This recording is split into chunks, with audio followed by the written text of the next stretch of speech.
Hi everyone, आज हम देखेंगे कैरेक्टर एनिमेशन की क्लास 4।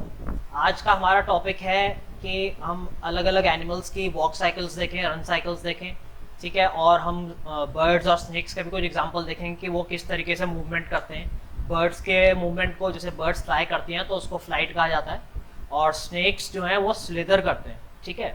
तो उसको स्लिदर कहा जाता है। स्नेक्स का जो मूवमेंट है, क्योंकि उनके लेग्स तो होते नहीं एज यूजुअल, तो वो वॉक नहीं कर सकते, तो वो स्लिदर करते हैं। जैसे हम उसे क्रॉल भी कह सकते हैं या स्लाइड भी कह सकते हैं, लेकिन प्रॉपर जो उसका वर्ड है वो स्लिदर होता है, ठीक है। तो आज ये स्टार्ट करते हैं। सबसे पहले पहले हम एनिमल्स का देखते हैं, वॉक और रन साइकिल्स। उसका एक वीडियो है, एडवर्ड माइब्रिज का ये एक बुक है रिगार्डिंग एनिमल मूवमेंट।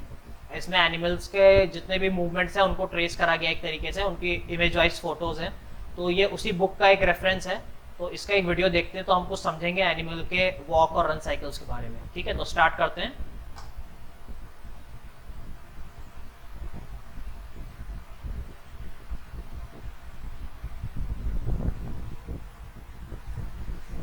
ये पहला बफलो रन है, जैसे आप देख सकते हो। ये इमेजेस हैं, एक साथ फ्रेम बाय फ्रेम इमेजेस को कंपाइल करा गया उस तरीके से।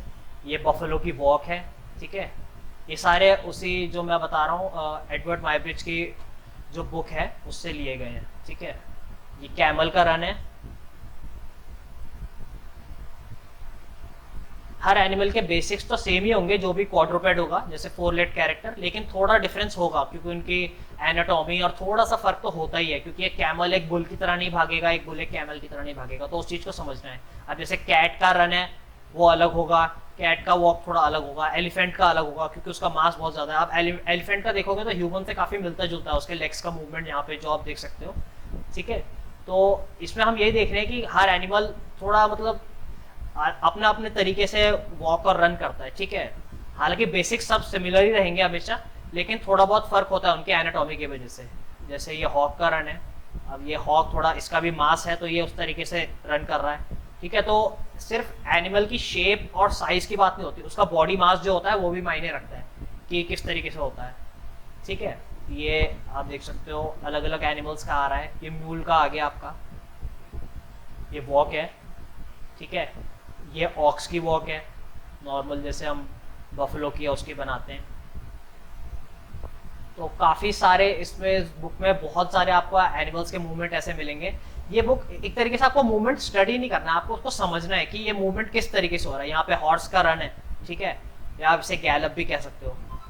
ये हॉर्स का गैलप है, हॉर्स का ट्रॉट है। ट्रॉट एक वॉक और रन के बीच का एक आप कह सकते हो एक मूवमेंट है, ठीक है। ट्रॉट को वॉक और रन के बीच में होता है। अब जैसे कि ये हॉर्स की वॉक है नॉर्मल, ठीक है। तो ये कुछ एग्जांपल्स थे, इनको याद नहीं करना है, लेकिन इसमें ये समझना है हमें कि एनिमल्स किस तरीके से वॉक करते हैं। अब हम एक एक करके थोड़े एग्जांपल्स देखेंगे कि किस तरीके से एक एनिमल जो है वो वॉक करता है, क्या क्या बेसिक्स फॉलो होते हैं, ठीक है। सबसे पहले इस इमेज पे आ जाते हैं।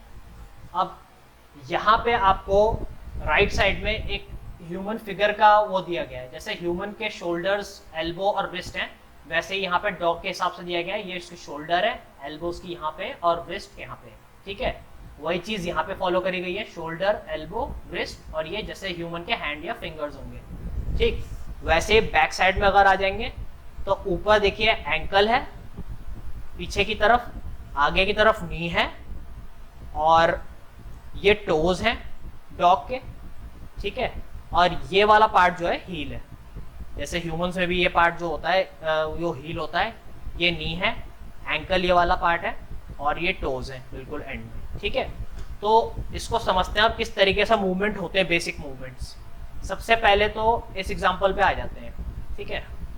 इसमें आप अगर देखोगे एक डॉग की वॉक दिखा रखी है। अब इस डॉग की वॉक अगर आप ध्यान से देखोगे, ये काफी अगर आप इसको 2 पार्ट्स में डिवाइड कर दें, मतलब आप बीच से सेंटर से एक लाइन खींचें, तो ये एक नॉर्मल ह्यूमन ही है कि वो वॉक कर रहा है एक टाइप से। आप उसको एज अ रेफरेंस ले सकते हैं। आप उसको सिंप्लीफाई करना चाहते हैं तो इसको बीच से डायसेक्ट करके इसको ऐसा ले सकते हैं कि एक ह्यूमन वॉक कर रहा है, मतलब एक ह्यूमन ये वॉक कर रहा है, उसके ये 2 लेग्स हैं, और एक ह्यूमन ये वॉक कर रहा है, उसके ये 2 लेग्स हैं, ठीक है। तो इसको एज एन एग्जाम्पल हम ऐसे ले सकते हैं। तो इसमें ये समझना जरूरी है कि मूवमेंट किस तरीके से होता है, ठीक है। ये मूवमेंट वाइज इनकी साइकिल दी हुई है कि किस तरीके से। अब वॉक में हमेशा ध्यान रखना, वॉक में हमेशा एक पैर हमेशा जमीन पे रहता है, ऐसा कभी नहीं होता कि दोनों पैर जमीन को छोड़ देंगे, ठीक है। एक पैर जमीन पे रहेगा तब दूसरा पैर जमीन से ऊपर उठेगा और आगे बढ़ेगा, ठीक है। जो पैर जमीन पे है वो तो वहीं रहेगा, जैसे ये पैर यहाँ पे अभी जमीन पे है, जब तक ये जमीन पे है ये उसी जगह पे रहेगा, ये आगे नहीं बढ़ेगा। अब जब ये जमीन छोड़ेगा तब ये आगे बढ़ सकता है, ठीक है। तो वॉक में हमेशा ध्यान रखना है कि दोनों पैर में से एक ना एक पैर हमेशा जमीन पे होगा, ऐसा कभी नहीं होगा। रन में इसका अलग है, रन में पूरी बॉडी, चारों के चारों पैर जमीन को छोड़ सकते हैं किसी टाइम पे, ठीक है। मतलब फ्लाइट में होता है कभी कभी, अगर आप ह्यूमन भी अगर बहुत तेजी से कोई रन करता है तो उसकी भी एक ऐसी पोजीशन आती है जिसको हम पास पोजीशन कहते हैं, ठीक है।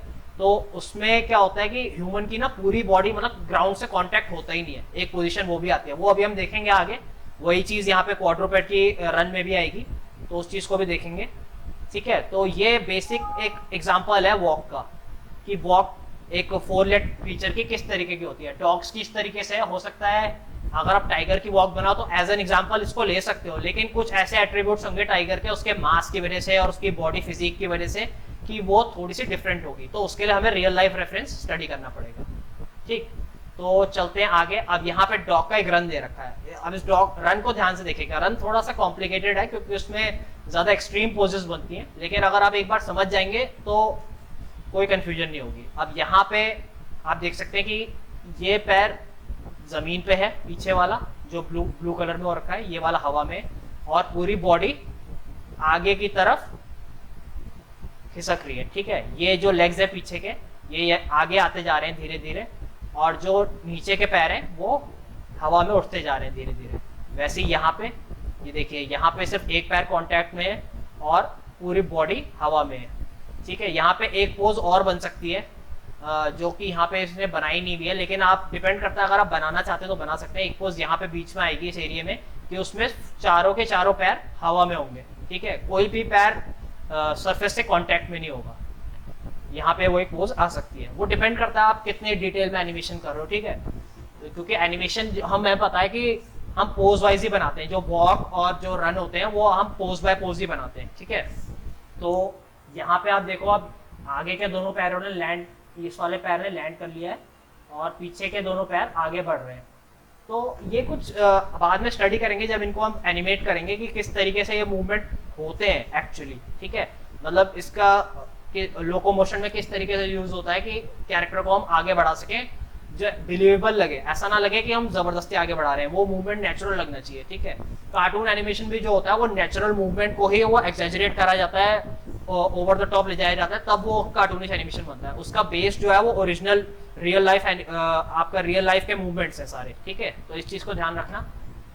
सेकेंड एग्जाम्पल एक डियर की वॉक का है। अब डियर की वॉक का भी एग्जाम्पल उसी टाइप का है जैसे डॉग की वॉक का था। आप देख सकते हो, इन इमेजेस को एक साथ मत देखो, इन इमेजेस को वन बाय वन देखो, पहले इसको देखिए, फिर इसको, ऐसे करके इमेजेस को देखिए। अगर आप इस तरीके से देखेंगे ना तो आपको वॉक समझ आएगी। अगर आप सारी इमेजेस एक साथ देखने की कोशिश करेंगे तो आपको कंफ्यूजन होगा। पहले इस इमेज को देखिए यहाँ पे, फिर इसमें आगे कैसे मूवमेंट बढ़ता जा रहा है। अगर इन सारी इमेजेस को, जैसे एक फ्लिप बुक होती है, फ्लिप बुक में क्या होता है, पोजेस ही तो होती हैं अलग अलग। जब हम उसको फ्लिप बुक को खोलते हैं और उसको देखते हैं तो उसमें जो इमेजेस आती हैं वो इस तरीके से शॉट होती हैं कि वो एक सीक्वेंस में लगे। वैसे यहाँ पे है, ठीक है। ये वॉक जो है, ये जो चलती जा रही है, यहाँ पे सारा मूवमेंट जो है ये पोज बाय पोज चल रहा है, ठीक है।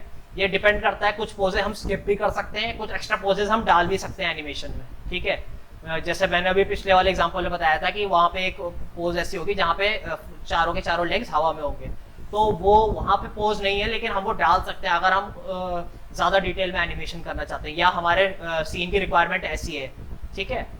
और आगे चलते हैं, यहाँ भी वही डॉग का एग्जांपल है, एग्जैक्टली सेम, ठीक है। और वैसे डॉग के रन का एग्जांपल है।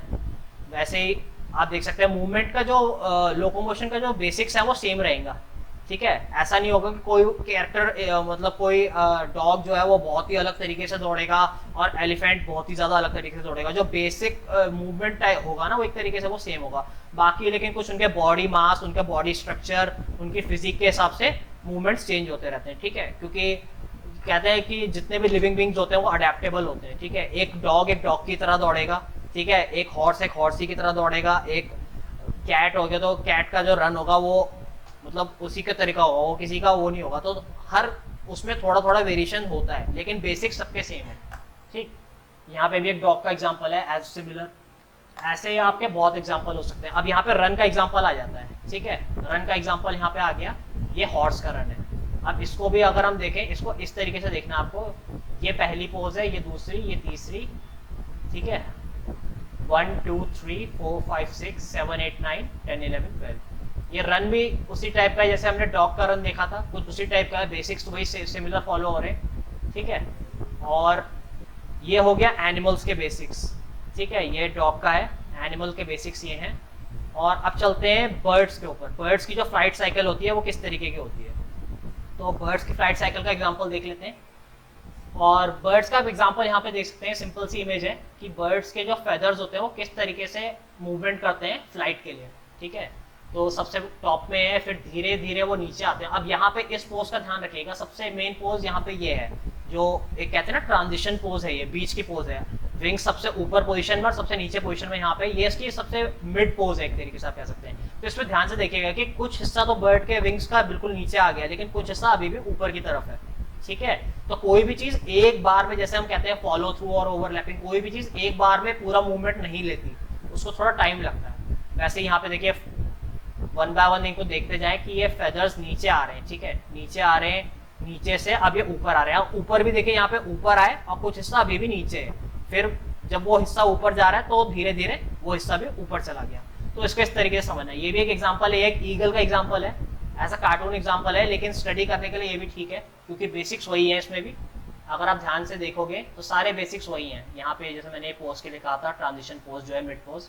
अब यहाँ पे ये देखिए, ईगल के विंग्स जो है वो ज्यादा बड़े होते हैं तो उनका मूवमेंट भी थोड़ा ज्यादा होगा, ठीक है। और वैसे यहाँ पे आप विंग्स उठ रहे हैं दोबारा और ऊपर जा रहे हैं, ठीक।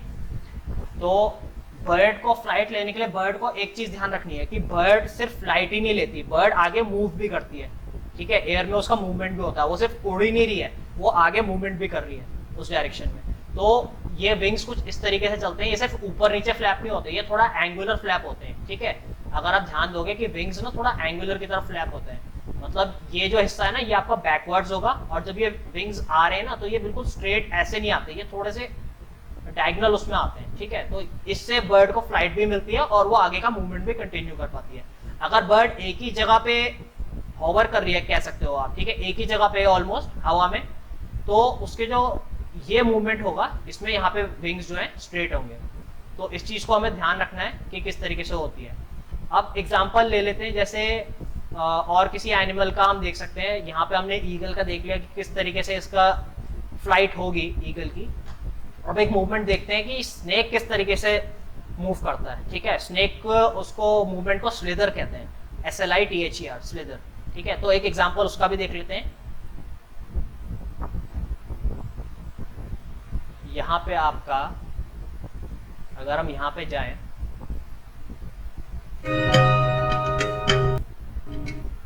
इस वीडियो को ध्यान से देखिएगा, ठीक है। इसमें एक स्नेक का, पाइथन का मूवमेंट दिया गया है। Snakes don't have extremities either, and must also slither on the ध्यान से ground. देखना बिल्कुल, क्योंकि इसके लेग्स तो है नहीं। ये मूवमेंट किस तरीके से कर They रहा है? don't need any lubricants.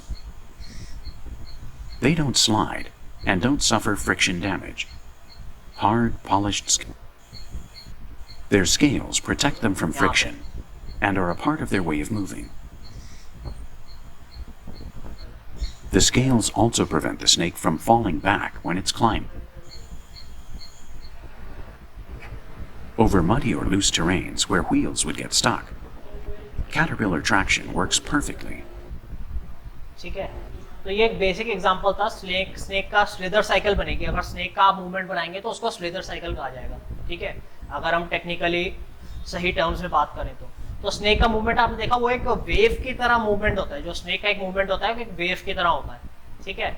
उसका एग्जांपल एक और है यहाँ पे हमारे पास, साइड वाइंडर स्नेक है। इसका मूवमेंट देखिए, travel at speeds of up to 18 miles per hour. Movement देखिए किस तरीके का है। एज अ वेव फॉर्म ये अपने आप को कॉइल करता है, Also ठीक है, called the sidewinder. और मूव करता है। इसका मूवमेंट देखो किस तरीके का है स्नेक का। और डेजर्ट्स में तो ये, रफ सरफेस में तो ये और तेजी से चल Sidewinding is पाते the हैं equivalent of the snakes। horse's gallop in the snake world. It's the fastest way to get किस around. तरीके का मूवमेंट है। And speed aside, It's also the best way for a ये snake समझना to बहुत cross जरूरी है loose, कि shifting जिस sand. एनिमल के लेग्स ही नहीं होंगे वो किस तरीके का मूवमेंट करेगा। In sidewinding, ठीक है? only two parts of the snake are on the ground simultaneously. With the अब जो ये एग्जांपल था इसमें हमने यही देखा कि किस तरीके से ये मूवमेंट आते हैं। ठीक है, तो आज की क्लास के लिए इतना ही, नेक्स्ट क्लास में कंटिन्यू करेंगे इसको। Thank you.